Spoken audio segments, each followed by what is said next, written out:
Hello friends, welcome to our channel. हमारे channel पर आपको मिलेंगी नई और रोचक कहानियाँ। आप हमारे चैनल को सब्सक्राइब कर लीजिए और वीडियो को लाइक कर दीजिए, अपने दोस्तों के साथ शेयर कर दीजिएगा। चलिए ज्यादा देर ना करते हुए कहानी को शुरू करते हैं। पिछले एपिसोड में हमने देखा था कि रोहित, अनिका और तीनों बच्चे ही बाहर के वंडरलैंड के लिए निकल गए थे।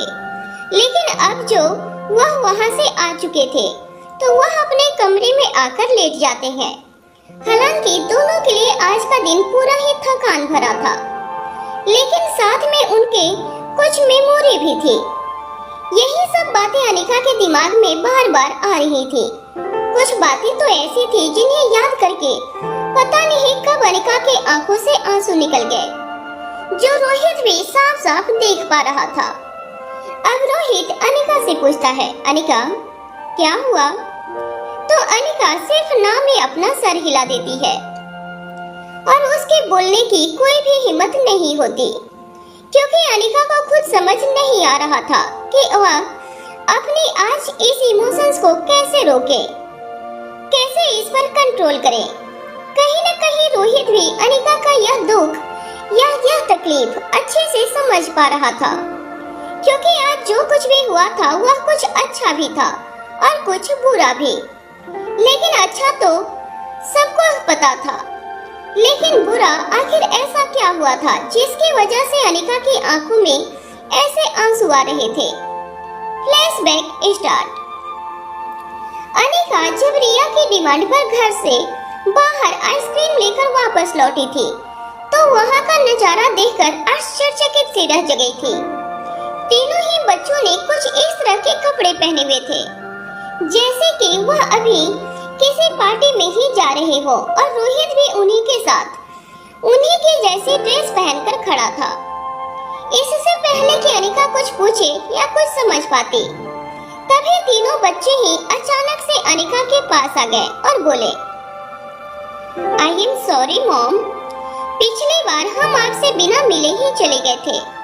बच्चों की यह बातें सुनकर अनिका कहीं न कहीं उसी टाइम ही थोड़ी सी भावुक हो गई थी, लेकिन अनिका यहाँ पर कुछ भी नहीं कहती। वह बस अपने बच्चों को एक नजर देखे जा रही थी। अब आगे बच्चे बोलते हैं, क्योंकि हम आपसे गुस्सा थे, लेकिन अब हम ऐसे यह बाद में रियलाइज हुआ कि आपने जो भी डिसीजन लिया था वह सिर्फ हमारी सेफ्टी के लिए लिया था, और वहां पहुंचने के बाद हमें यह रियलाइज काफी जल्दी हो गया था। इसलिए अब हम आपकी बात मानकर आज ही यहाँ से जाने के लिए तैयार भी हैं। इसलिए अब हमारे बारे में ना तो आपके लिए कोई भी गुस्सा है और न ही आपके लिए कोई भी नाराजगी। बच्चों की यह बात सुनकर कहीं न कहीं अनिका की आंख से एक आंसू गिरकर उसके गाल पर आ गया था, जो रोहित ने भी देख लिया था।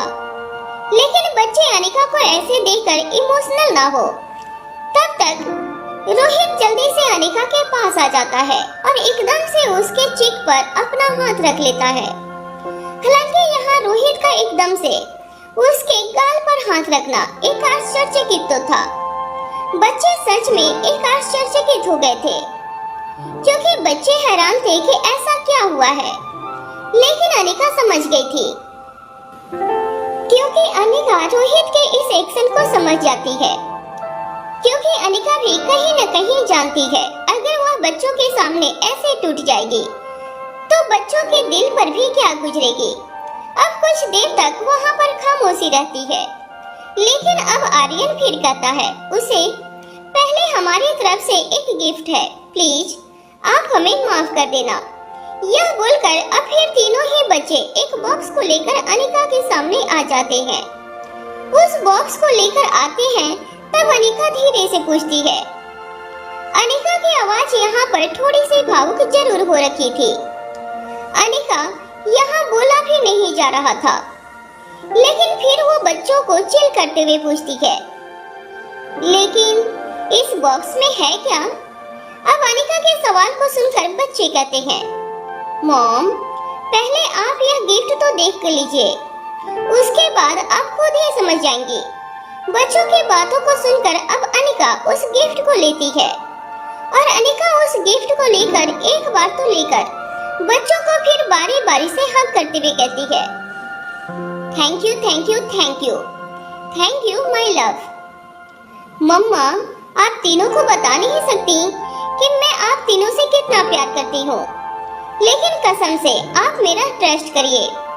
मैं आप लोगों को यहाँ से इसलिए अपने लोगों से यहाँ से दूर भेज रहे हैं ताकि तुम भी अपने पावर्स के बारे में जानो, ताकि तुम भी आगे सरवाइव कर सको, क्योंकि यहाँ पर हमारे बहुत दुश्मन हैं और कहीं न कहीं यह बात भी शायद अब तुम लोग जानते ही हो। ऐसा कहकर वह आर्यन के चेहरे की ओर देखती है, लेकिन जैसे ही वह आर्यन का उतरा हुआ चेहरा देखती है, बोलते बोलते रुक जाती है। अब अपनी बात को पूरा नहीं कर पाती। अनिका अपनी बात को बदलते हुए पूछती है, क्या तुम्हें यहाँ पर आना पसंद नहीं है क्या? क्या तुम बता सकते हो कि यहाँ पर आकर तुम्हें कैसा लगा? ऐसा कहकर अनिका अपना एक हाथ अलेक्जेंडर की तरफ करते हुए अलेक्जेंडर की तरफ देखती है और फिर कहती है, क्योंकि अनिका ने देखा कि आर्यन के मुंह से तो अब एक भी शब्द नहीं निकल पा रहा था, क्योंकि आज सभी के सभी बहुत ही इमोशनल थे, क्योंकि बच्चों को आज के आज यहाँ से जाना था। अब अनिका आर्यन की तरफ देखते हुए कहती है, अलेक्जेंडर की तरफ देखती है और फिर कहती है, तुम ही कहो ना अलेक्जेंडर, क्या आज यहाँ पर आप लोगों को आकर अच्छा नहीं लगा क्या? इतना कहने के बाद जब उसका ध्यान अलेक्जेंडर के चेहरे पर जाता है, तो उसके चेहरे पर भी उतनी ही मायूसी दिखाई देती है। रिया को इस बात का एहसास होता है कि उसके दोनों भाई किसी खास वजह से मुंह लटकाए हुए हैं। अब वह अपना हाथ नीचे करके ध्यान से उनके चेहरे की ओर देखती है और उसके बाद रोशनी से बनी हुई आकृतियों को देखती है।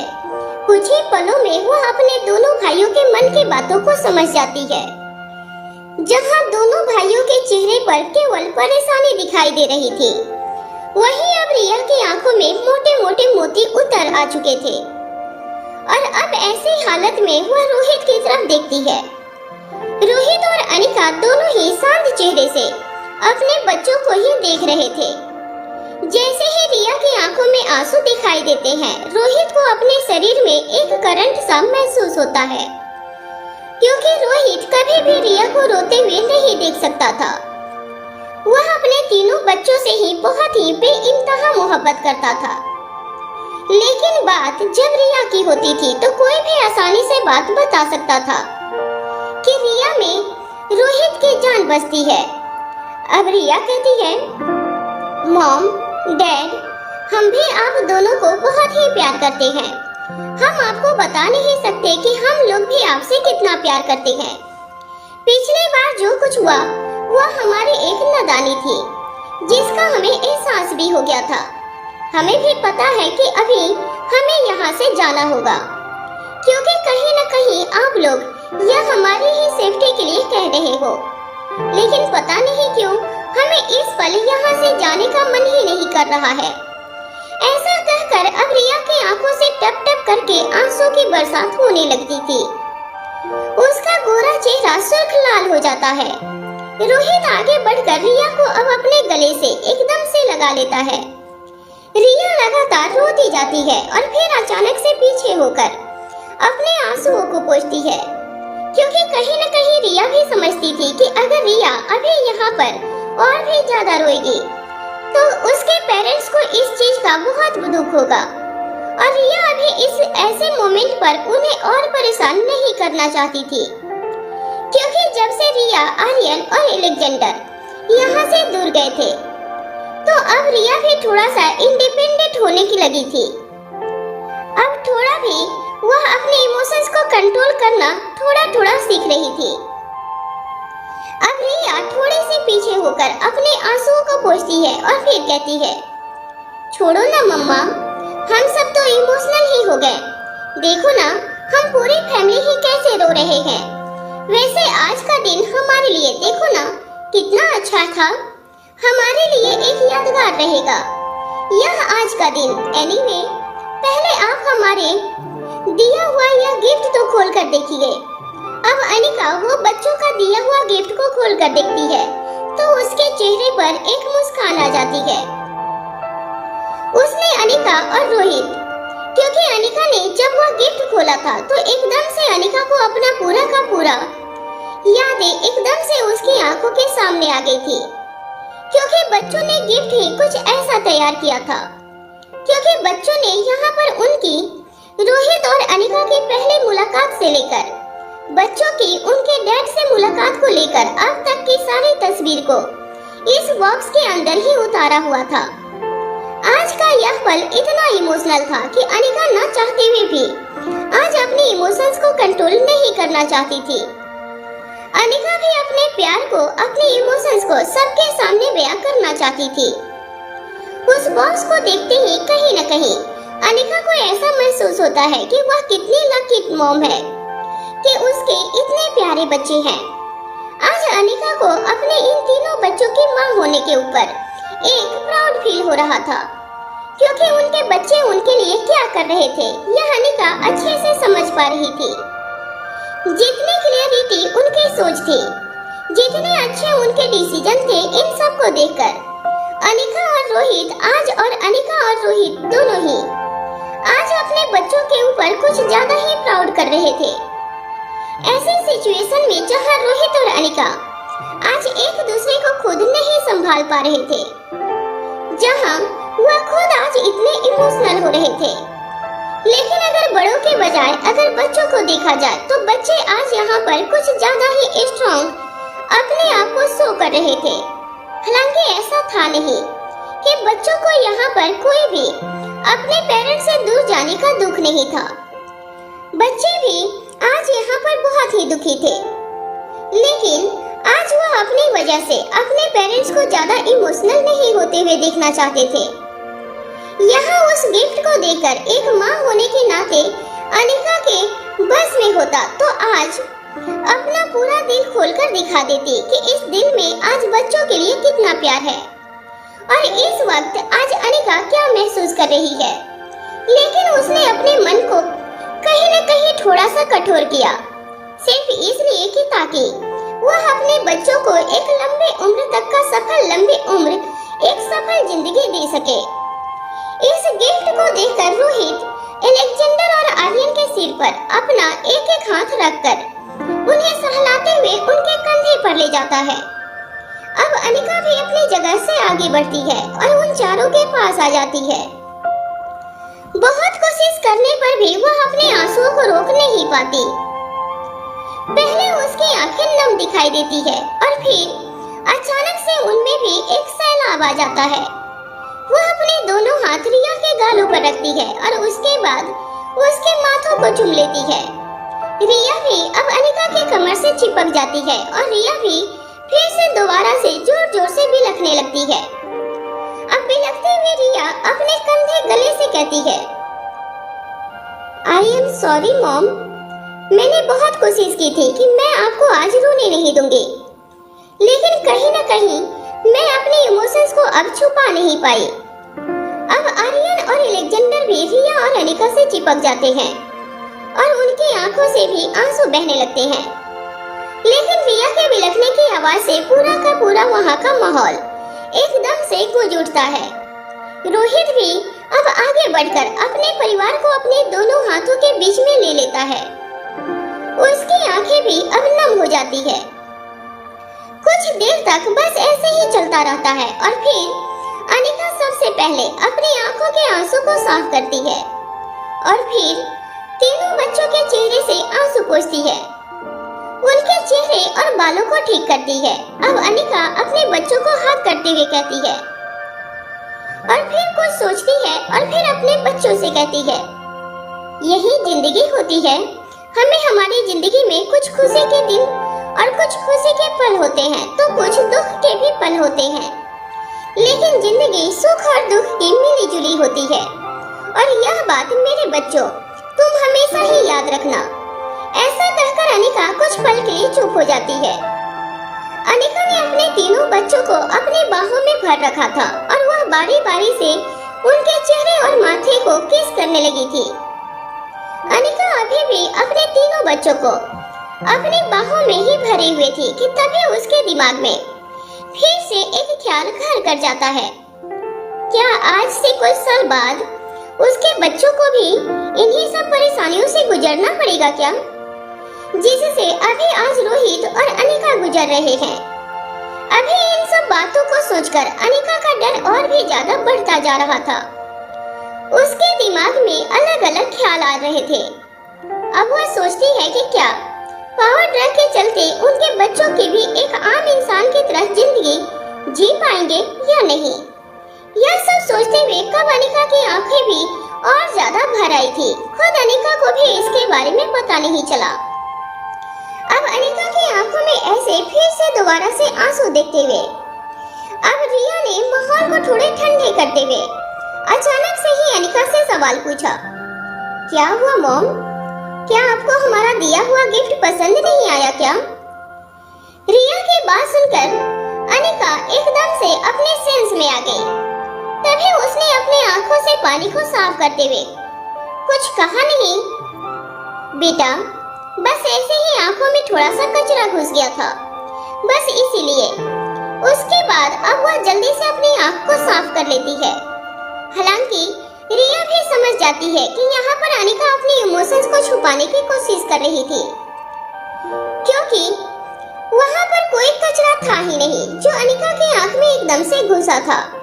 लेकिन अब रिया भी दोबारा से कुछ नहीं कहती। अब फिर से रोहित माहौल को ठंडा करते हुए फिर से कहता है, चलो अभी हमारा थोड़ा सा एंजॉयमेंट अभी बाकी है। अभी हम सारे इतने इमोशनल क्यों हो रहे हैं? वैसे भी आज जब हमारा यह एक फैमिली टाइम है तो क्यों ना हम इसको और भी अच्छा करें। अब रोहित, अनिका और तीनों बच्चे एक एक कर फिर से मस्ती वगैरह करते हैं। वहाँ पे कुछ गेम्स वगैरह भी ऑर्गेनाइज किए हुए थे। अब वह पांचों के पांचों कुछ मस्ती टाइम में अपने गेम वगैरह खेलते हैं, क्योंकि यह गेम आर्यन और अलेक्जेंडर के अकॉर्डिंग भी थे, क्योंकि रिया को तो मोस्टली सारे ही गेम पसंद थे, लेकिन आर्यन और अलेक्जेंडर को गेम कम पसंद आते थे। लेकिन रिया के लिए आज वह भी इनमें पार्टिसिपेट कर रहे थे। ऐसे ही कब शाम हो जाती है उन लोगों को पता नहीं चलता। उसके बाद जब जैसे ही शाम होने को होती है तो वहाँ पर अब चिराग आ जाता है। चिराग वहाँ पर आता है तो तभी रोहित चिराग की तरफ देखता है और अब चिराग कहता है, हेलो सर। तभी रोहित भी कहता है, हेलो चिराग, आ गए तुम? तभी चिराग कहता है, हाँ सर, जैसा आपने बोला था मैंने सब कर दिया है। क्योंकि यहाँ पर रोहित ने चिराग को तीनों बच्चों के रोबोट को साथ में लाने के लिए कहा था और उसको छुपकर हिलाने के लिए कहा था, ताकि किसी को भी चिराग पर या इन रोबोट के होने पर किसी को भी कोई भी संदेह न हो। और इन बातों को ध्यान में रखते हुए चिराग भी काफी ध्यान से शाम होते ही बच्चों के तीनों रोबोट को वहीं पर लेकर आया था, जहाँ पर रोहित, अनिका और तीनों बच्चे थे। रोहित ने पहले से ही चिराग को इन सब की प्रिपरेशन करने के लिए कह दिया था, क्योंकि यहीं से तीनों बच्चे अब वापस जाने वाले थे। रोहित ने चिराग से कहकर तीनों बच्चों के रोबोट को यहाँ बुला लिया था, क्योंकि अब बच्चों के यहाँ से जाने का टाइम भी हो गया था। अगर यहाँ से रोहित और अनिका बिना बच्चों के यहाँ से जाते, क्योंकि बच्चे तो आज यहीं से जाने वाले थे, और अगर वह बिना बच्चों के घर जाते तो घर पर जंग तरह तरह के सवाल उठती। इसलिए रोहित ने चिराग से कहकर लैब के सीक्रेट डोर से तीनों बच्चों के रोबोट को बाहर बुला लिया था, ताकि किसी को भी किसी भी प्रकार का कोई भी शक न हो, ताकि किसी को भी पता न चले कि वहाँ बच्चे मारवा हाउस में है ही नहीं।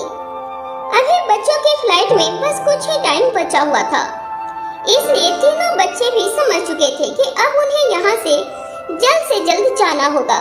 चिराग भी वहाँ खड़ा इस पूरे माहौल को देख रहा था।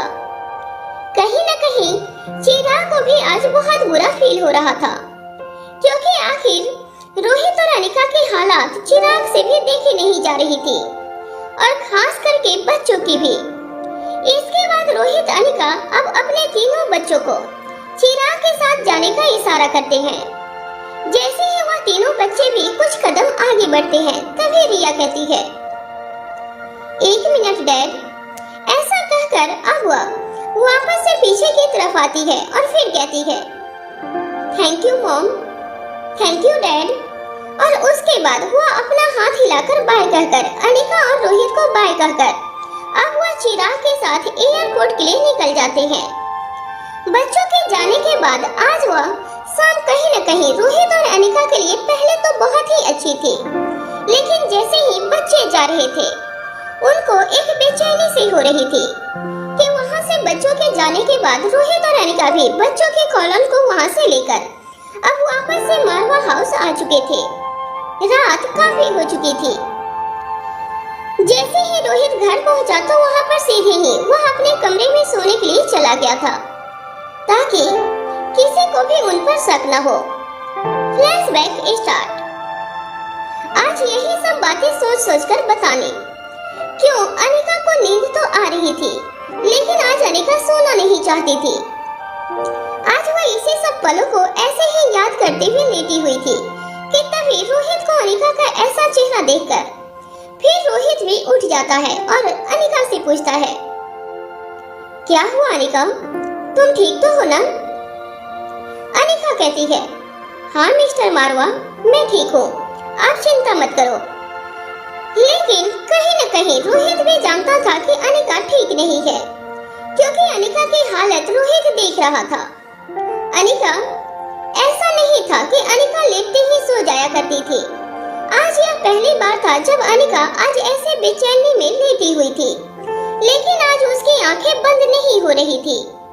अब रोहित अनिका को अच्छा फील कराने के लिए रोहित लेटे लेटे ही अनिका को हग कर लेता है और उसे अपने अनिका के सिर को अपने हाथ पर रख लेता है।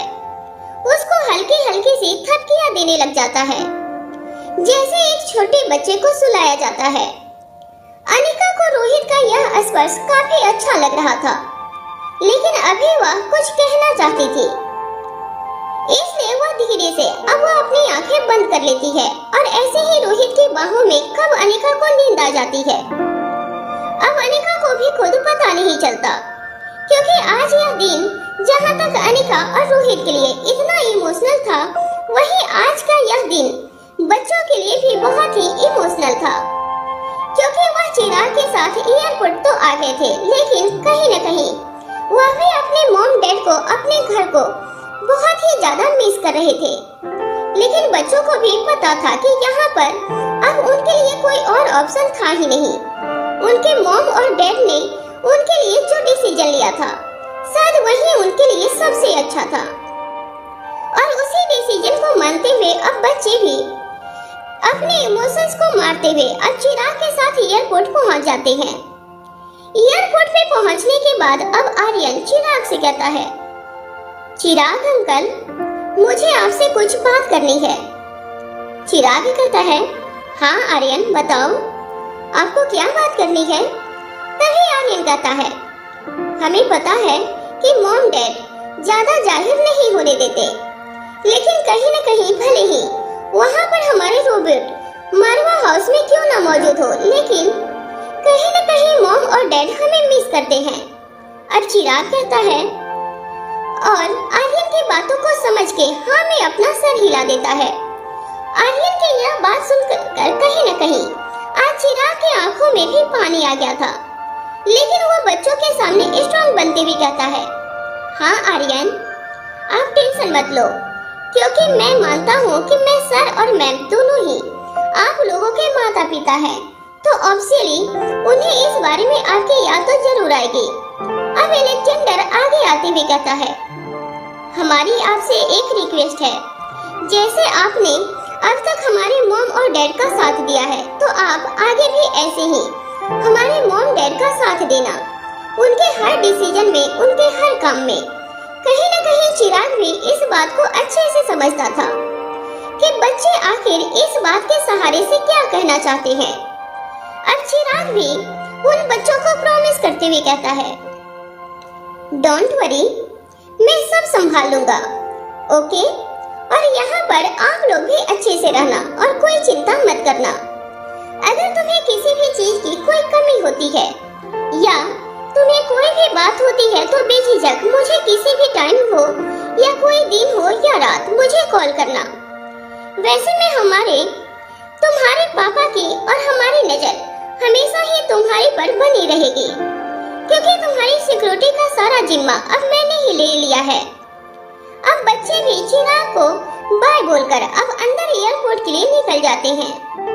बच्चों को सेफली वहां तक पहुंचाने के लिए चिराग ने सेफली अब्बास अब्दुल्ला को बोला था, इसलिए अब्दुल अब तीनों बच्चों को लेकर एयरपोर्ट के अंदर चला जाता है और अब तीनों बच्चे भी आराम से अपने अपने स्थान पर पहुंच जाते हैं।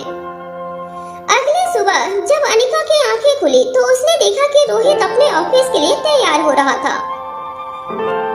जैसे ही रोहित की नजर अनिका पर पड़ती है तो वह अनिका के पास जाता है और उसके माथे पर किस करते हुए उसे गुड मॉर्निंग विश करता है, क्योंकि अनिका भी अब तक जाग चुकी थी।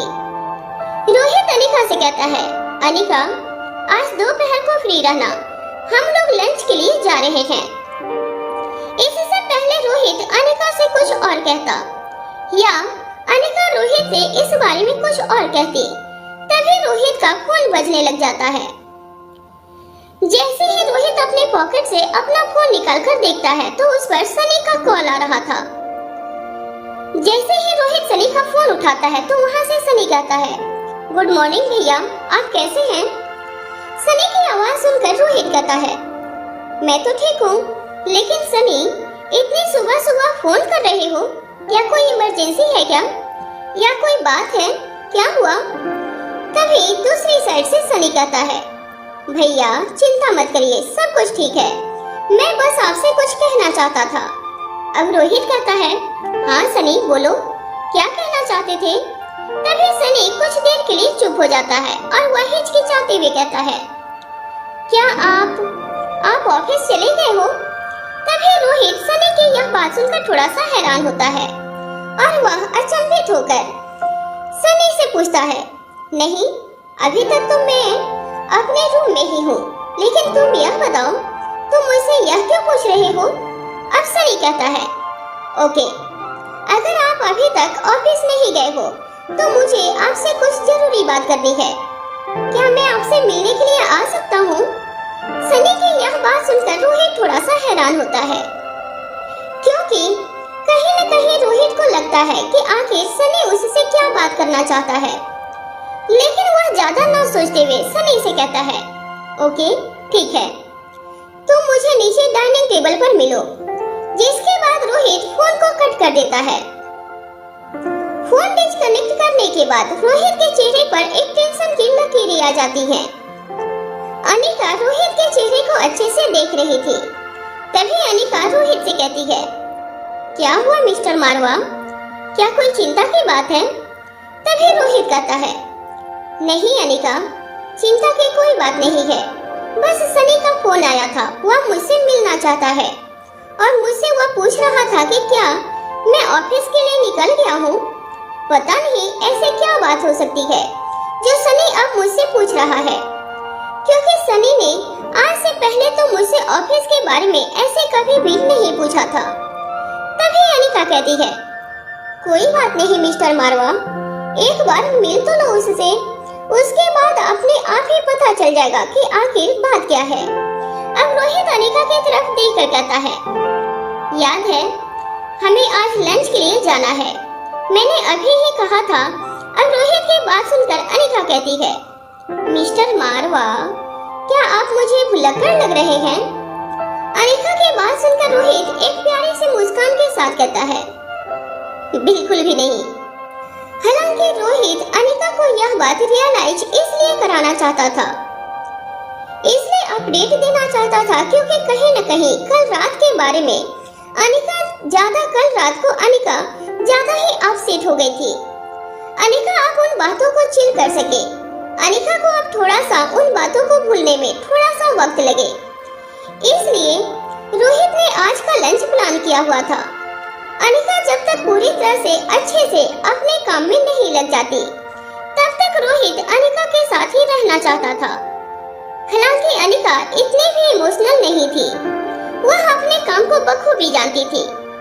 अनिका की बात सुनकर अब रोहित एक प्यारी सी मुस्कान के साथ कहता है, बिल्कुल भी नहीं, लेकिन जब भी तुम कोई काम करने में लग जाती हो तो तुम बाकी किसी चीज पर तुम्हें होश तक नहीं रहता, यहाँ तक कि तुम्हें अपने खाने पीने का भी वक्त नहीं रहता है।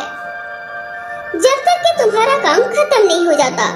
अपनी बात पूरी करने के बाद अब रोहित अनिका से कहता है, वैसे सनी को मुझसे कुछ बात करनी है, इसलिए मैं उससे मिलने के लिए नीचे डाइनिंग हॉल में जा रहा हूँ।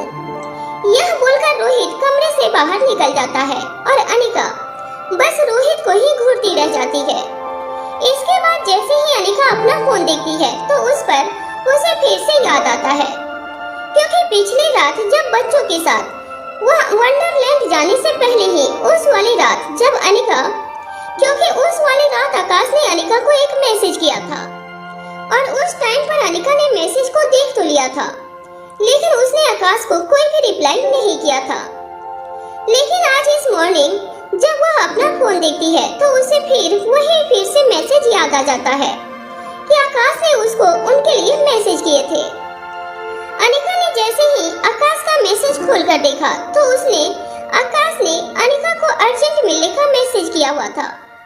यह मैसेज पढ़ने के बाद अनिका अब सोचने लगी, कहीं फिर से कोई मुसीबत तो नहीं आ गई है, क्योंकि आकाश को ऐसी इमरजेंसी में मेरे से मिलना क्यों चाहता है।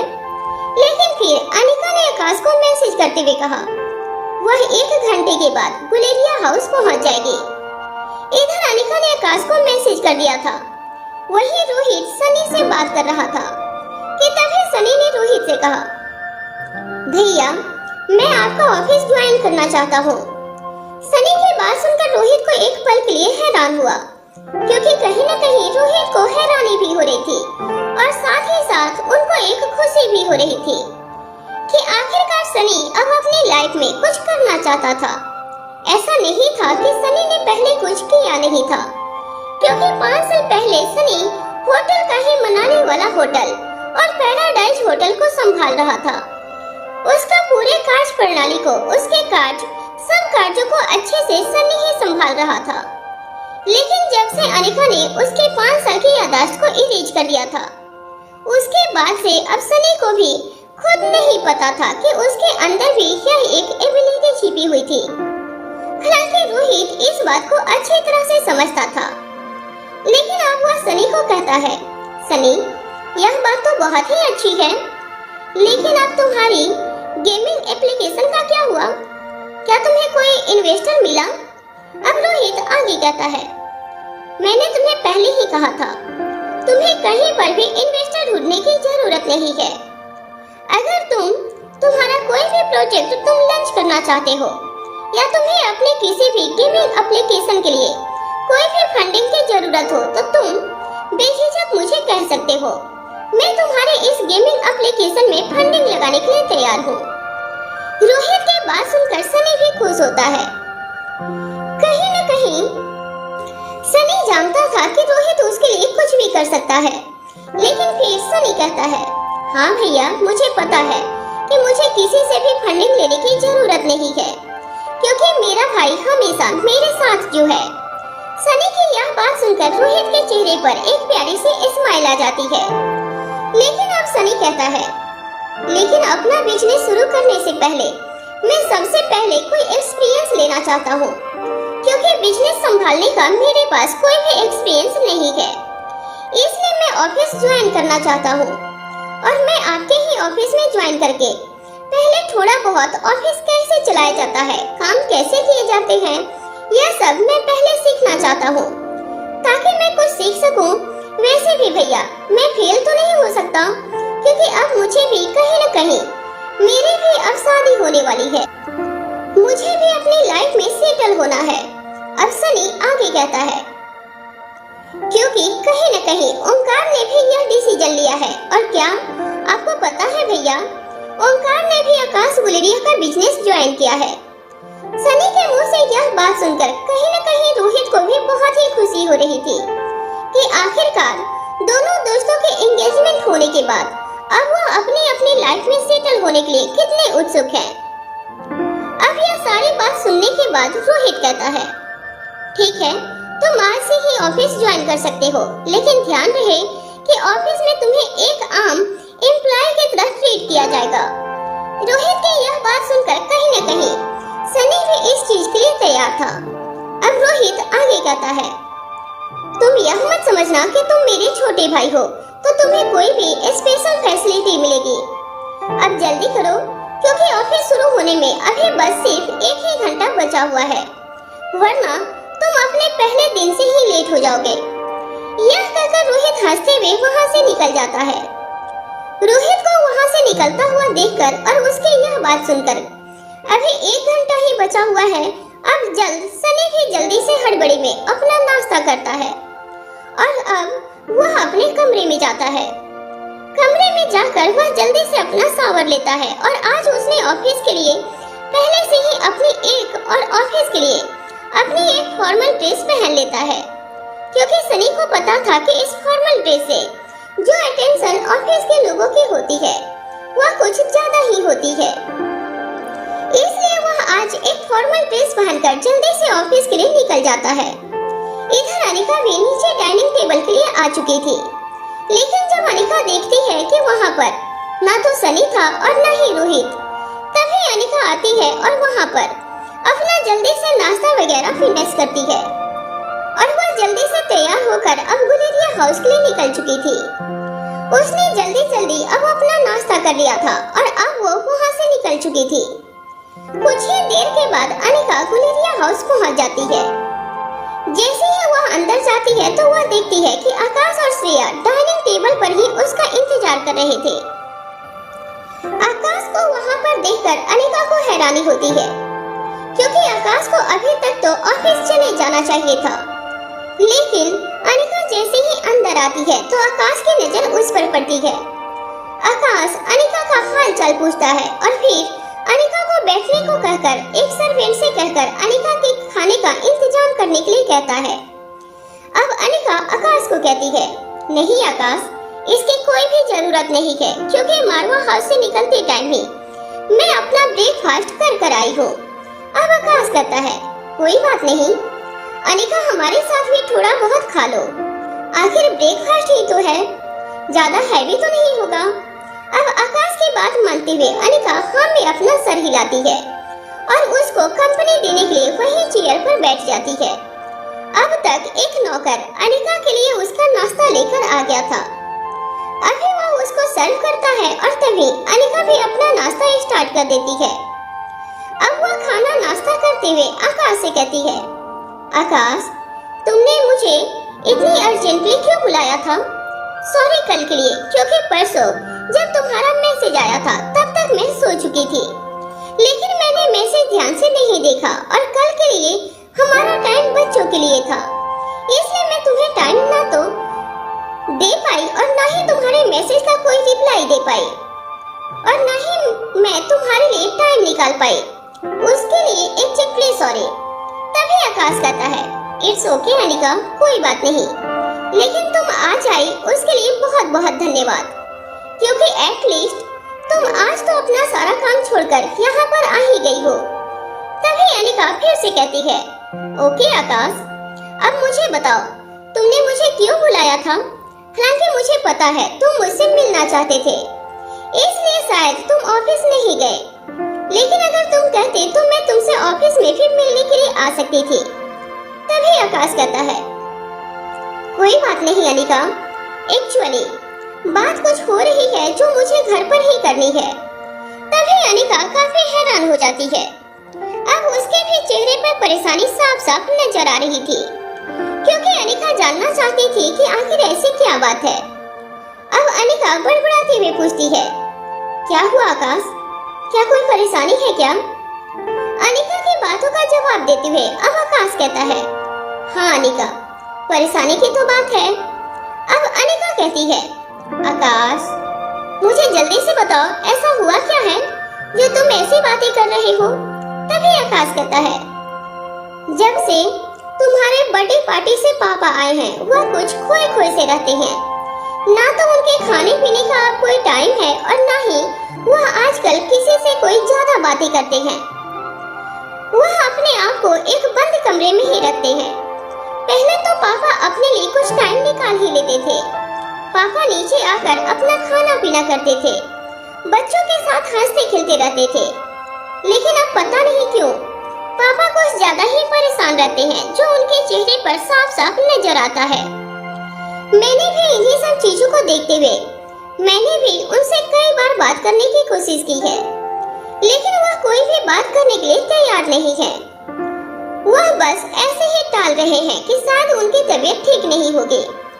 मैंने भी तुम्हारी दी हुई उनको वह टेंशन फ्री गोलियां भी दे दी थी, लेकिन पता नहीं फिर भी क्यों मुझे कुछ अजीब लग रहा है। शायद पापा हमसे कुछ छिपा रहे हैं। बीती रात जब मैंने तुम्हें मैसेज किया था तो फिर तब मैंने और श्रेया ने काफी सोचकर यह फैसला किया था कि यह बात शायद तुम ही हैंडल कर सकती हो। शायद तुम ही पापा से यह सब जान सकती हो। हालांकि आकाश की बात सुनकर अनिका कहीं न कहीं समझ चुकी थी कि यहाँ पर करण गुलेरिया की परेशानी का क्या कारण था, लेकिन अभी वह शांत रहती है। वह अभी आकाश को कुछ भी बताना जरूरी नहीं समझती और वह चुपचाप आकाश की बातें सुन रही थी। अब आकाश अपनी बात को आगे बढ़ाते हुए कहता है, मुझे श्रेया ने बताया कि पिछले 2 दिन से पापा ने ढंग से ना खाना खाया है और ना ही कोई काम किया है। वह बस नाम मात्र का ही खाना खा रहे हैं। अगर ऐसे ही चलता रहा तो उनकी तबीयत बहुत ही ज्यादा बिगड़ सकती है। इसलिए हम चाहते हैं कि एक बार तुम एटलीस्ट पापा से बात करके देखो, शायद वह तुम्हें अपनी समस्या बता दे। वैसे तो अनिका को करण की परेशानी अच्छे से पता थी, लेकिन फिर भी उसने आकाश और श्रेया से कहा, ठीक है, मैं एक बार उनसे बात करके देखती हूँ। और वह यह कहकर अनिका अब करण के कमरे की तरफ बढ़ जाती है। अनिका करण गुलेरिया के कमरे के सामने जाकर करण के कमरे का दरवाजा नॉक करती है। तभी करण की आवाज अनिका के कानों में पड़ती है। करण कहते हैं, अभी उसके सिर में दर्द है, इसलिए वह किसी से भी मिलना नहीं चाहते, क्योंकि करण ने यहाँ पे सोचा कि शायद कोई नौकर या तो खाने पीने के लिए यहाँ पर दरवाजे को खटखटा रहा होगा। लेकिन करण गुलेरिया को भी नहीं पता था कि बाहर अनिका हो सकती है। करण की यह बात सुनकर अब अनिका समझ जाती है कि करण गुलेरिया मतलब उनके पापा अब किसी से भी मिलने के लिए, किसी से न मिलने के लिए सिर्फ एक बहाना बना रहे थे। इसलिए वह सीधे करण के कमरे के दरवाजे को खोलकर अंदर चली जाती है। जैसे ही करण पीछे की तरफ मुड़कर देखते हैं कि किसने दरवाजा खोला, तो करण एक बार तो गुस्से में चिल्लाता है, जब मैंने मना किया है। लेकिन इतना कहते ही वह देखता है तो पीछे वहाँ पर अनिका खड़ी थी। जैसे ही करण अनिका को देखता है तो वहीं पे बिल्कुल करण चुपचाप खड़े हो जाते हैं। करण अनिका से कहते हैं, अनिका तुम यहाँ अचानक? अब करण गुलेरिया की बातें सुनकर अब अनिका कहती है, हाँ, मैं यहाँ पर आपसे मिलने के लिए आई हूँ। आपने अपना यह क्या हाल बना लिया है? सब आपके लिए कितना परेशान है। क्या आपको इसका कोई होश है या नहीं? अब करण गुलेरिया कहते हैं, नहीं अनिका, ऐसा तो कुछ भी नहीं है। लेकिन तुम ऐसे क्यों बात कर रही हो? क्या तुम्हें आकाश ने कुछ कहा है क्या? तभी अनिका यहाँ पर करण की बात का कोई जवाब नहीं देती। वह बिल्कुल चुपचाप खड़ी रहती है। तब करण कहीं न कहीं अनिका के बिहेव से समझ जाते हैं कि शायद आकाश ने ही अनिका को यहाँ पर उससे बात करने के लिए बुलाया था। अनिका कहती है, चाहे मुझे किसी ने भी बताया है या नहीं बताया है, लेकिन पापा आप मुझे यह बताइए कि आप ऐसा क्यों कर रहे हैं? आपने ऐसा बिहेव क्यों किया हुआ है? पता है हम सबको आपके बारे में कितना चिंता होती है। अनिका की बात सुनकर कहीं न कहीं करण के दिल को तसल्ली होती है, लेकिन फिर वह कहता है, अनिका ऐसा कुछ भी नहीं है, मैं बिल्कुल ठीक हूँ। बस मेरा मन कहीं बाहर आने जाने का नहीं कर रहा है। शायद मुझे हल्का सा फीवर है इसलिए, और मेरे सिर में भी दर्द कुछ दिनों से कुछ ज्यादा ही है। तभी अनिका जल्दी से करण को वहाँ पर बेड पर बिठाती है और बेड पर बिठाते हुए अब अनिका भी करण गुलेरिया के पास में बैठ जाती है और अब वो करण गुलेरिया के माथे पर अपना हाथ रख के देखती है कि क्या सच में करण गुलेरिया के सिर में दर्द है। लेकिन जैसे ही वह उनके माथे पर हाथ लगाकर देखती है तो अनिका समझ जाती है कि करण को सिर में तो दर्द नहीं था, लेकिन हाँ, वह किसी चीज को टेंशन में लेकर जरूर थे। तब यानी कि करण गुलेरिया के सिर, उसके सिर को देखकर अब उसके हाथों के नब्ज को चेक करती है कि कहीं सच में करण को कोई फिजिकली प्रॉब्लम तो नहीं है। लेकिन अब सब कुछ देखने के बाद और सब कुछ ऑब्जर्व करने के बाद अब करण गुलेरिया से अनिका कहती है, पापा क्या कर रहे हो आप? यह आप किसी और को यह सब बहाने बना सकते हो, लेकिन आप अपनी बेटी को ऐसे बहाने नहीं बना सकते। आपको पता है ना कि एक डॉक्टर के सामने आप ऐसा झूठ नहीं बोल सकते। अब कहीं न कहीं करण भी इस चीज के लिए थोड़ा सा एम्बैरेसमेंट फील होता है, क्योंकि अब करण भी समझ जाता है कि उसने आकाश को तो अपने सिर दर्द का या अपने फीवर का बहाना लेकर आकाश को तो टाल दिया था, लेकिन वह ऐसे अनिका को नहीं टाल सकता था, क्योंकि अनिका हर छोटी छोटी बीमारी का अच्छे से इलाज करना जानती थी और उसके सिस्टम भी अच्छे से समझती थी। और अनिका ने अब आते ही पहले ही करण के नब्ज को देखकर यह पता कर लिया था कि क्या सच में करण गुलेरिया को फीवर है या कोई परेशानी है। अब करण के पास सामने अनिका आकर कहने के लिए कुछ भी नहीं था। अब करण बिल्कुल वहाँ पर चुपचाप से बैठ जाते हैं। अब अनिका अपनी बात को आगे बढ़ाती हुई कहती है, पापा एक बात बताओ, आपको भी पता है कि आकाश अभी अभी इतने बड़े हादसे से बाहर आया है और श्रेया भी तो अभी अभी डिलीवरी हुई है। आप तो बड़े होने के कारण आपको खुद उनका ख्याल रखना चाहिए। आपको पता है मयूर अपने काम में कितना बिजी रहता है और इधर उधर से राजलक्ष्मी का बेचारी राजलक्ष्मी तो खुद अपनी ट्विंस के लिए उनकी प्रेगनेंसी कितनी क्रिटिकल होती जा रही है, वह तो उसे भी पता है, लेकिन वह फिर भी किसी को कुछ नहीं कहती। लेकिन आप तो इन घर में सबसे बड़े होने के लिए मुझे लगता है कि आपको ही सबको संभालना चाहिए, लेकिन आप तो सबको संभालने के बजाय आपने तो खुद एक छोटे बच्चे की तरह अपने आप को एक कमरे में बंद कर लिया है, और वह भी उस इंसान के लिए जिसके बारे में हमें यह भी नहीं पता है कि वह जिंदा भी है या नहीं। अब अनिका की बातें सुनकर कहीं न कहीं करण समझ जाता है कि शायद अनिका ने उसकी परेशानी का कारण समझ चुकी थी, लेकिन अब करण ही कुछ कहता उससे पहले ही अनिका अब कहती है, चलो पापा, मैंने मान भी लिया कि वह जिंदा है, तो फिर अगर आप ऐसे ही रहे और अपने आप में ही खुद का ख्याल नहीं रखा तो फिर उसका फायदा क्या होगा? अगर आपको कल को भी पता चलता है कि चलो वह जिंदा है, क्योंकि और यह सब पता करने के लिए आप अगर अपनी ही हालत को ऐसे खराब कर लोगे, अगर आप अपना ही अच्छे से ख्याल नहीं करोगे, तो एक बात याद रखना, मैं बचपन में तो अपनी माँ को खो ही चुकी हूँ। मुझे तो खुद यह नहीं पता कि मेरी माँ कैसी थी, लेकिन अब मैं अपने पापा को खोना नहीं चाहती हूँ। यह कहते हुए अनिका की आवाज काफी भारी हो चुकी थी, क्योंकि अनिका के लिए कल का ही इमोशनल ड्रामा बहुत ज्यादा हो गया था। अनिका कल की ही बातों को नहीं भूल पाई थी, और इधर करण की ऐसी हालत देखकर कहीं न कहीं आज अनिका अपने आप पर कंट्रोल नहीं कर पा रही थी, और करण के सामने अब अनिका की आंखों से थोड़ा सा पानी आ चुका था। इधर सनी भी अब तक मारवा ऑफिस में पहुंच चुका था। उधर मारवा ऑफिस में जाने के बाद अब वहां पर सबसे पहले रोहित के केबिन में जाता है।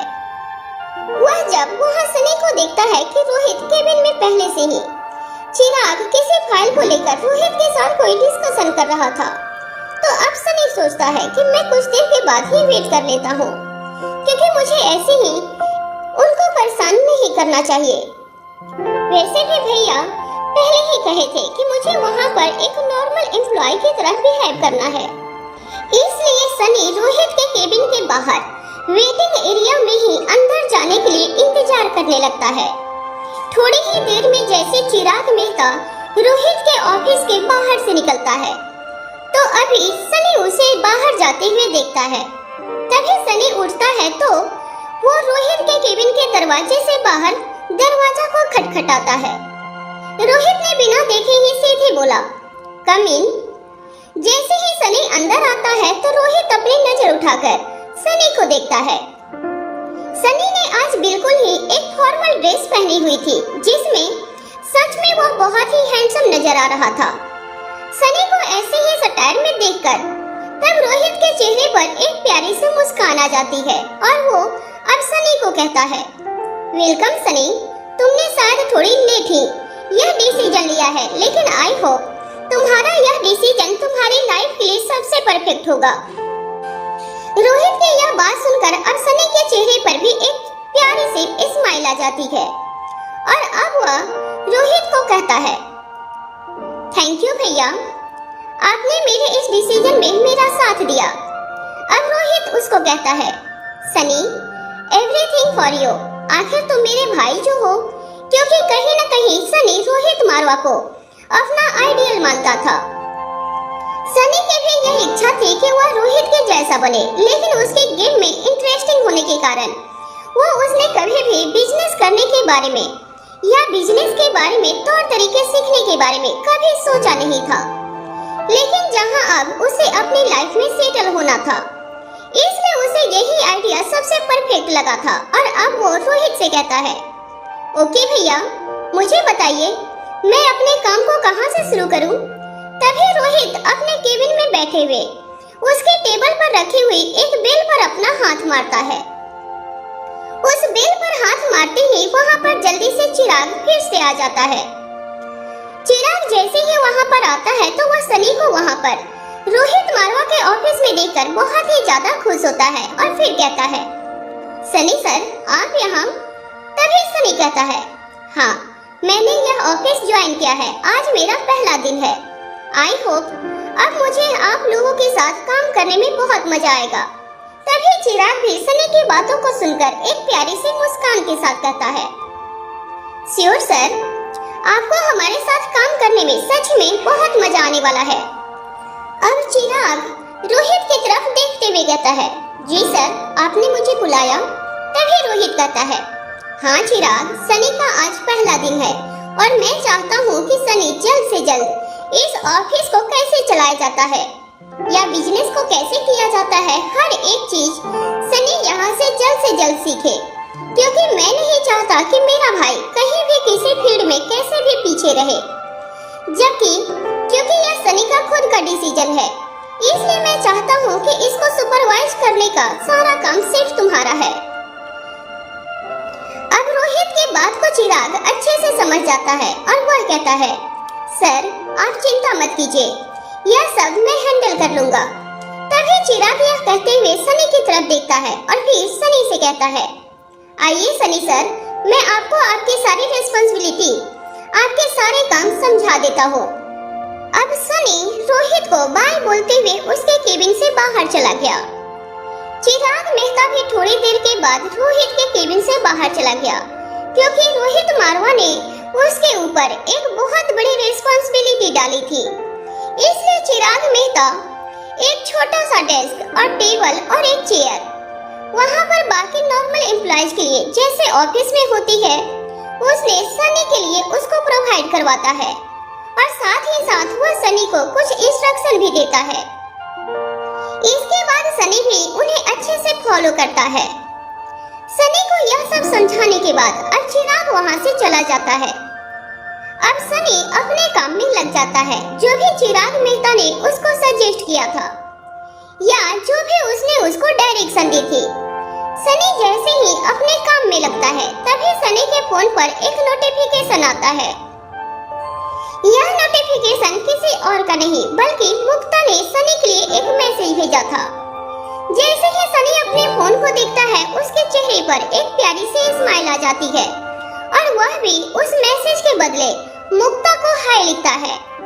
अब मुक्ता, क्योंकि मुक्ता ने सनी के लिए यहाँ पर एक गुड मॉर्निंग का मैसेज लिखा था, इसलिए सनी भी उसके बदले में उसे गुड मॉर्निंग मुक्ता कह के भेज देता है। तभी दूसरी साइड से मुक्ता, जो कि अपने ही कमरे में अपने बेड पर उल्टे लेटी हुई थी, सनी के मैसेज को देखते ही मुक्ता काफी खुश हो जाती है। मुक्ता फिर से सनी को एक मैसेज भेजती है और फिर कहती है, वैसे सनी, आज का तुम्हारा क्या प्लान है? क्योंकि मैंने आज लंच के लिए कहीं बाहर जाने के लिए प्लान किया है। मुक्ता अपनी इन सभी बातों को एक मैसेज में लिखकर सनी को भेज देती है। इधर सनी भी अपने केबिन में उस मैसेज को पढ़ता है। अब वह थोड़ा सा कंफ्यूज हो जाता है, क्योंकि सनी ने तो आज से ऑफिस ही ज्वाइन किया था, लेकिन उसने मुक्ता को इस बारे में नहीं बताया था कि आज वह ऑफिस में आया हुआ है। इसलिए उसने मुक्ता को फिर से मैसेज किया और कहा, सॉरी मुक्ता, मैंने तुम्हें बताया नहीं, लेकिन उसके लिए पहले से ही सॉरी। लेकिन मैंने आज भैया के ऑफिस को ज्वाइन किया है, आज मेरा फर्स्ट डे है। यह मैसेज लिख करके वह मुक्ता को भेज देता है। क्योंकि मैसेज पे ही मुक्ता इतनी लंबी बात तो नहीं कर पा रही थी, इसलिए मुक्ता ने ज्यादा टाइम वेस्ट न करते हुए सीधा सनी को कॉल कर देती है। जैसे ही सनी अपने केबिन में बैठे अपनी चेयर पर बैठा होता है और उस मैसेज को देखता है, उसके कॉल के नोटिफिकेशन को देखता है, तो सनी भी इधर से झट से कॉल उठा लेता है और कहता है, हेलो मुक्ता, कैसी हो? तभी मुक्ता भी कहती है, सनी, मैं तो ठीक हूँ, आप बताओ आप कैसे हो? तभी सनी कहता है, मुक्ता, मैं बिल्कुल ठीक हूँ और आपकी आवाज सुनने के बाद तो मैं और भी ज्यादा ठीक हो गया हूँ। सनी मुक्ता के चेहरे पर यह आवाज सुनते ही स्माइल आ जाती है। अब सनी मुक्ता से कहता है, ओके। सबसे पहले मुक्ता सनी को कंग्रेचुलेशन कहती है और फिर कहती है, आपने इतना अच्छा डिसीजन लिया, इसके लिए आपको कंग्रेचुलेशन। अब सनी मुक्ता की आवाज सुनकर फिर से कहता है, वैसे थैंक यू, मुझे इसकी बहुत ही जरूरत थी। अभी मुक्ता कहती है, आज का दिन सच में बहुत ही खास है, क्योंकि आज आपका ऑफिस का पहला डे है। मैं बता नहीं सकती हूँ कि आपके इस डिसीजन में कितनी मैं खुश हूँ। आपकी मेहनत यहाँ पर जरूर रंग लाएगी और उसकी एक नई शुरुआत जो आज आपने अच्छी तरह से शुरू कर दी। आई होप आपके लिए नई शुरुआत हमेशा से ही यादगार हो जाए और मैं इस नई शुरुआत को मैं खास बनाना चाहती हूँ। सनी मुक्ता की यह बात सुनकर अब सनी के लिए एक पल के लिए उसके चेहरे पर स्माइल आती है और वह सोचता है कि आखिर मुक्ता उसके लिए ऐसा क्या करने वाली है। अब मुक्ता फिर से सनी को कहती है, वैसे मिस्टर, ऑफिस का पहला दिन कैसा रहा?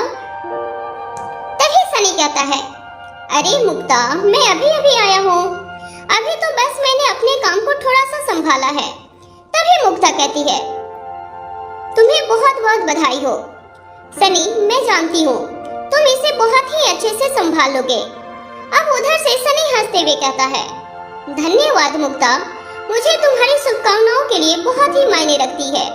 तभी मुक्ता फिर से कहती है, तो ठीक है, आज शाम को तुम्हारे इस सफर की शुरुआत का जश्न मनाते हैं। मैंने एक छोटा सा डिनर प्लान किया है, सिर्फ हम दोनों के लिए। मुक्ता की यह बात सुनकर सनी कहता है, वाह, तुमने तो मेरे दिन को और भी खास बना दिया। मैं शाम का इंतजार करूंगा। और सॉरी मुक्ता, तुमने जो लंच के लिए मुझे मैसेज डाला था। अभी मुक्ता कहती है, इसमें सॉरी की क्या बात है, मैं तो वैसे ही बहुत ही खुश हूँ, क्योंकि आज आपने ऑफिस को ज्वाइन किया है और यह बात तो मैं अच्छे से समझ सकती हूँ कि जब आप ऑफिस में हो तो हम लंच का तो प्लान कैसे ही बना सकते हैं। और अब यह बात सुनकर अब दोनों तरफ से दोनों ही हंसने लग जाते हैं। तभी मुक्ता फिर से कहती है, ठीक है सनी, तय रहा आज का शाम 7 बजे, वही हमारा पसंदीदा कैफे। तभी सनी कहता है, ओके पक्का, मैं समय पर पहुंच जाऊंगा। तभी मुक्ता फिर से कहती है, वैसे सनी, आपकी खुशी में ही मेरी खुशी है। आपकी मुस्कान के लिए तो मैं कुछ भी कर सकती हूँ। वैसे यह तो सिर्फ एक लंच था और अब हम इस डिनर को और भी यादगार बना सकते हैं। सनी को भी कहीं न कहीं मुक्ता की इन बातों से एक अच्छी सी तसल्ली मिल रही थी। उसके दिल को एक सुकून मिल रहा था, क्योंकि सनी भी आपने इस खास पल को, अपने खास दिन को उसके साथ सेलिब्रेट करना चाहता था। तभी मुक्ता कहती है, ओके सनी, आई थिंक मुझे भी अब ऑफिस के लिए निकलना है। मुझे भी अपना काम संभालना है। मिलते हैं शाम को, जल्द ही मिलेंगे। और हाँ, प्लीज आप अपने कैफे पर, हमारे कैफे पर जहाँ पर हम मिलते हैं, वहाँ पर टाइम से पहुँच जाना। ऐसा कहकर मुक्ता भी बाय कहकर फोन को कट कर देती है। इधर सनी भी अपने फोन को अब डिस्कनेक्ट करके एक साइड में रख देता है और वह अपने काम को करने के लिए रेडी हो जाता है। वहीं दूसरी तरफ अब अनिका करण गुलेरिया के कमरे में नीचे फर्श पर बैठ जाती है और वह करण के दोनों हाथों को अपने हाथों में लेते हुए कहती है, पापा प्लीज मुझसे बात कीजिए जरा। अगर आपको इस मैटर से अलग अगर कोई भी परेशानी है तो कृपया करके आप उसे मेरे साथ शेयर कीजिए। शायद मैं आपकी कोई हेल्प कर पाऊँ। अब कहीं न कहीं करण गुलेरिया भी समझ रहे थे कि उसकी एक परेशानी का कारण उसका पूरा का पूरा परिवार परेशान हो रहा है। अब करण के पास कहने को तो कोई शब्द नहीं थे, क्योंकि इस हालत पर करण भी कोई जोर नहीं डाल रहा था। लेकिन अब वह अनिका को उठाते हुए अपने साथ में बिठा लेता है और कहता है, सॉरी अनिका, मेरी वजह से तुम सबको इतनी परेशानी हुई। लेकिन यकीन मानो, मैं तुम सब में से किसी को भी परेशान नहीं करना चाहता था। लेकिन इसमें मैं करूं तो क्या करूं, मुझे पता नहीं। जैसे ही मैंने उस शख्स को अपने सामने देखा, पता नहीं मेरे मन में कैसे एक उम्मीद जाग गई और अब मैं उस उम्मीद को झुठलाना नहीं चाहता हूँ। मुझे नहीं पता कि मेरी यह उम्मीद सच्ची है या नहीं, लेकिन मेरा यकीन मानो अनिका, मैं खुद यह चाहता हूँ कि काश मेरी यह उम्मीद सच्ची हो जाए और मैं इस सच की तह तक भी पहुँचना चाहता हूँ।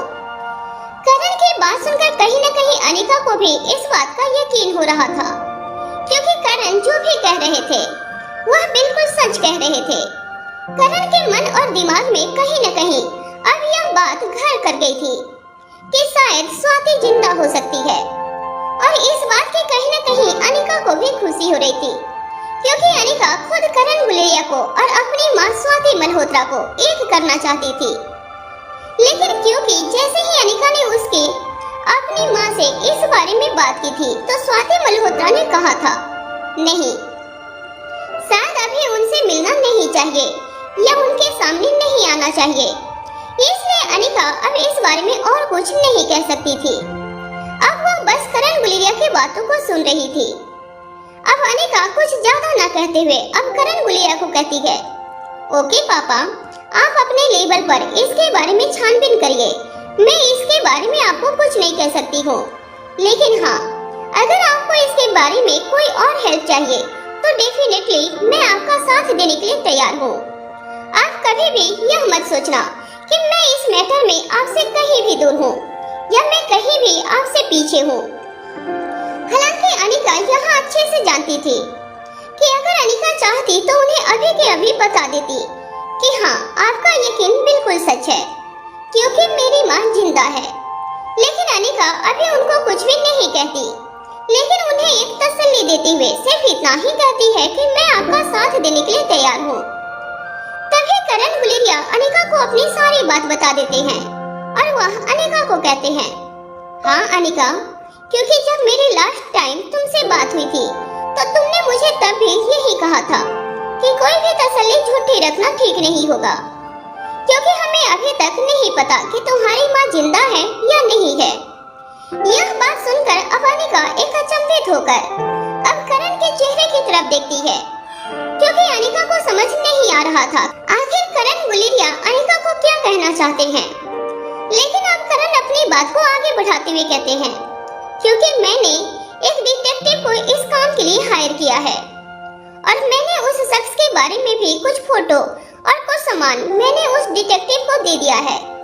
तो और मैं चाहता हूँ कि इस मामले को जितनी जल्दी हो सके उतनी जल्दी ही इस मामले के तह तक जाया जाए, क्योंकि अब पता नहीं क्यों, लेकिन अब मैं और ज्यादा इंतजार नहीं कर पा रहा हूँ, क्योंकि मेरी फीलिंग्स कह रही है कि तुम्हारी माँ अभी भी जिंदा है।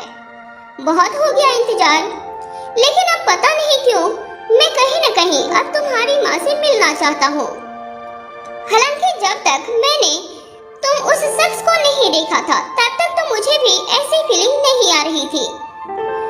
मैं डेली तुम्हारी माँ को याद कर रहा था, लेकिन अब पता नहीं क्यों मुझे अब ऐसा लग रहा है कि मुझे इस केस के बारे में, मुझे इस शख्स के बारे में कुछ तो जानकारी निकालनी ही चाहिए। शायद तुम्हारी माँ जिंदा हो सकती है। और पता नहीं, मुझे एक अजीब सा एहसास हो रहा है।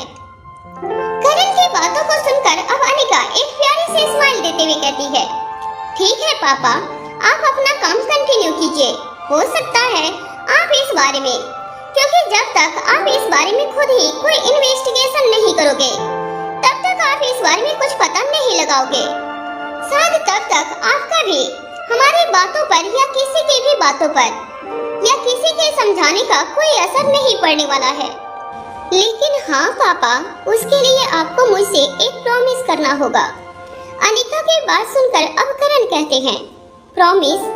लेकिन कैसा प्रॉमिस? अब अनिका कहती है, प्रॉमिस यही कि जब तक आपको इस मामले के बारे में अच्छे से पता नहीं चल जाता, तब तक आप इस सर्च के बारे में अच्छे से पता नहीं लगा लेते। तब तक आपको मुझसे प्रॉमिस करना होगा कि आप अपनी सेहत का अच्छे से ख्याल रखोगे, टाइम से अपना खाना पीना करोगे और आपकी रूटीन पहले थी बिल्कुल वैसे आपको फॉलो करोगे। आपको मुझसे यह प्रॉमिस करना होगा। करण अनिका की यह बातें सुनकर एक पल के लिए अब अनिका को उसके हाथ पे हाथ रखते हुए कहते हैं, ठीक है बेटा, मैं यह तुमसे प्रॉमिस करता हूँ। लेकिन अब करण कहते हैं, लेकिन अनिका, इसके लिए मुझे तुमसे भी एक प्रॉमिस चाहिए। करण की यह बात सुनकर अब अनिका कंफ्यूज हो जाती है। अब अनिका समझ नहीं पा रही थी कि आखिर बदले में करण ऐसा कौन सा प्रॉमिस मांगने वाले थे। तभी अनिका कहती है, हाँ पापा बताइए, क्या और कौन सा प्रॉमिस है? तभी करण कहते हैं, यही कि जब तक हम इस मामले में अच्छी तरह से पता नहीं लगा लेते, तब तक और जब तक हम श्योर नहीं हो जाते कि स्वाति मल्होत्रा जिंदा है या नहीं, तब तक तुम मुझसे प्रॉमिस करो कि तुम इस बारे में किसी को कुछ भी नहीं बताओगे, इवन आकाश या श्रेया को भी नहीं, क्योंकि मैं किसी को भी एक झूठी होप नहीं देना चाहता। जब तक मैं खुद इस बारे में कंफर्म नहीं हो जाता, तब तक मैं चाहता हूँ कि हम इस बात को अपने दोनों तक ही सीमित रखें। तुम आकाश को यह तक नहीं बताओगे कि मैंने ही इस काम के लिए किसी डिटेक्टिव को हायर किया है। अब करण गुलेरिया की बातों को सुनकर अब अनिका भी उस चीज के लिए सहमत होती है और फिर अनिका कहती है, ओके पापा, जैसा आप चाहते हो बिल्कुल वैसा ही होगा। हालांकि मैं तो खुद यह नहीं चाहती, जब तक हम इस सच को नहीं जान लेते तब तक किसी को भी पता चले। लेकिन चलो अभी आप उठो, और आपको शायद, जहाँ तक मुझे लगता है, आपको भी अब फैमिली, क्योंकि आपकी सारी फैमिली नीचे है, तो हमें सबको मिलकर अब नाश्ता एंजॉय करना चाहिए। हालांकि अनिका नाश्ता कर चुकी थी, लेकिन अब वह करण को नीचे टेबल पर लेकर आती है। अब दोनों आते हैं और दोनों ही टेबल पर बैठ जाते हैं। अब अनिका अपने हाथों से खुद करण गुलेरिया के नाश्ता सर्व करती है, जबकि श्रेया और आकाश तो वहीं पर बैठे हुए थे। अब कहीं न कहीं श्रेया और आकाश के चेहरे पर भी एक प्यारी सी स्माइल आ जाती है।